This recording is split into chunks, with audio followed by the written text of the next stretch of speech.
നമശിവായ. നമസ്കാരം. ഗീത ഹൃദയത്തിലേക്ക് എല്ലാ മിത്രങ്ങൾക്കും സ്വാഗതം.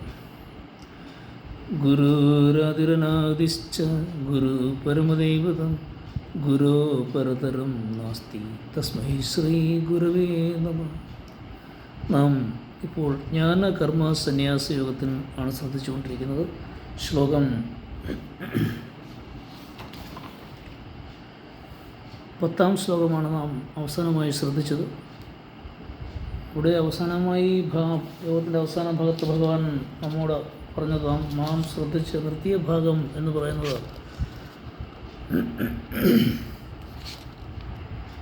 10-ാം ശ്ലോകത്തിൽ പറഞ്ഞ രാഗം, ഭയം, ക്രോധം എന്നീ ക്ലേശങ്ങൾ അവിദ്യയിൽ നിന്ന് ജനിക്കുന്നതാണെന്നും അതില്ലാതാവാൻ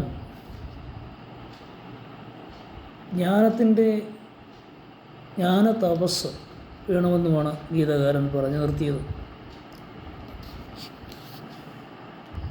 അതുതന്നെയാണ് യോഗ ദർശനത്തിൽ അവിദ്യ നശിച്ച് വിവേകഖ്യാതി വരണമെന്ന് പതഞ്ജലി മുനിയും ഉപദേശിച്ചത്. അതുകൊണ്ട് നാം ശ്രദ്ധിച്ച് നിർത്തിയത്. ഇനി നമുക്ക് ശ്ലോകം 11-12 ശ്രദ്ധിക്കാം. ശ്ലോകം 11.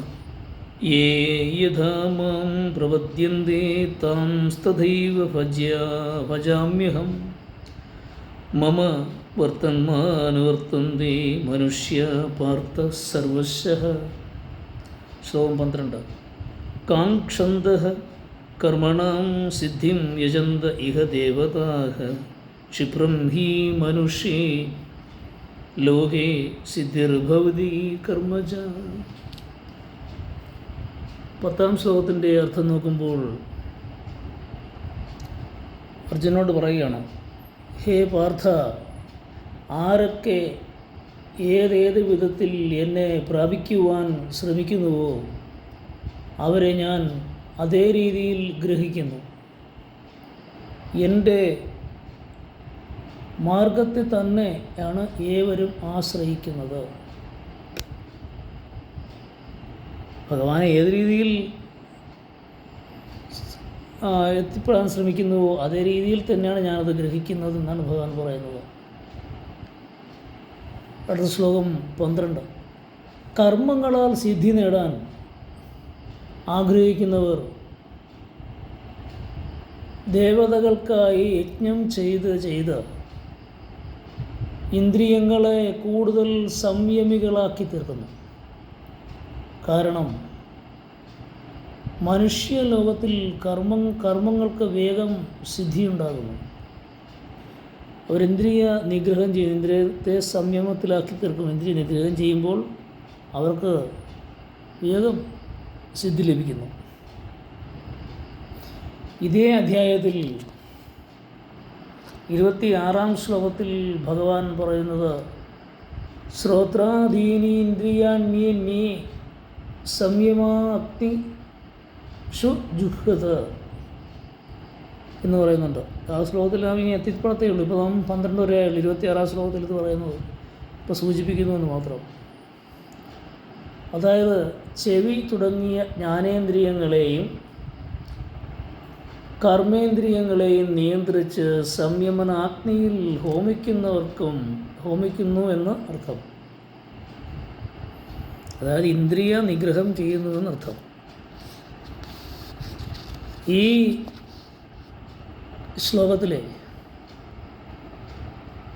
ദേവതാ ശബ്ദം ഇന്ദ്രിയങ്ങളെ കുറിക്കുന്നതാണ്.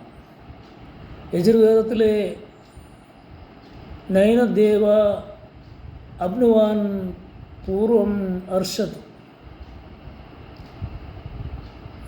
എന്ന പ്രമാണവുമുണ്ട്. ഇന്ദ്രിയങ്ങളാൽ, അതായത് ദേവതകളാൽ പൂർവസ്ഥാനത്ത് വിശദീകരിച്ച വ്യാപകനെ, ഈശ്വരനെ നേടാനാവില്ലെന്ന് മന്ത്രാർത്ഥം. കാരണം മനുഷ്യലോകത്തിൽ കർമ്മത്താൽ അതിവേഗം സിദ്ധികൾ ലഭിക്കുന്നു. ഇത് തന്നെയല്ലേ ഇപ്പോൾ നാം ഗീതയുടെ ശ്ലോകത്തിൽ ശ്രദ്ധിച്ചത്. ഈ 2 ശ്ലോകത്തിലെ നാം ചർച്ചയ്ക്കെടുത്താൽ ഇവിടെ ഈ ഭഗവാനെ ഉപാസിക്കേണ്ട വിധത്തെ ഉപദേശിക്കുവാൻ ആരംഭിക്കുകയാണെന്ന് മനസ്സിലാക്കാം. 11-ാം ശ്ലോകത്തിലെ ആരൊക്കെ എന്നെ എന്തെല്ലാം വിധത്തിൽ പ്രാപിക്കുന്നുവോ എന്ന പ്രസ്താവനയെ പലരും തെറ്റായി വ്യാഖ്യാനിക്കാറുണ്ട്. ഏത് കർമ്മം ചെയ്താലും ഭഗവാന് സന്തോഷമാണ്, അതിനാൽ എന്ത് ചെയ്താലും അത് ഭഗവാന്റെ വഴി തന്നെയാണെന്നും അതിനാൽ എത്ര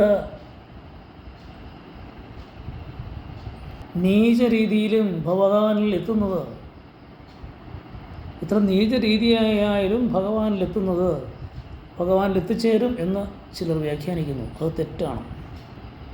തത്ഫലമായി വളരെ നീചവും ക്രൂരമായ ചില കർമ്മങ്ങൾ വരെ ചിലർ ഉപയോഗിക്കുന്നു, അങ്ങനെ എടുക്കും. എന്നാൽ അത്തരത്തിലർത്ഥം ഇവിടെയില്ല.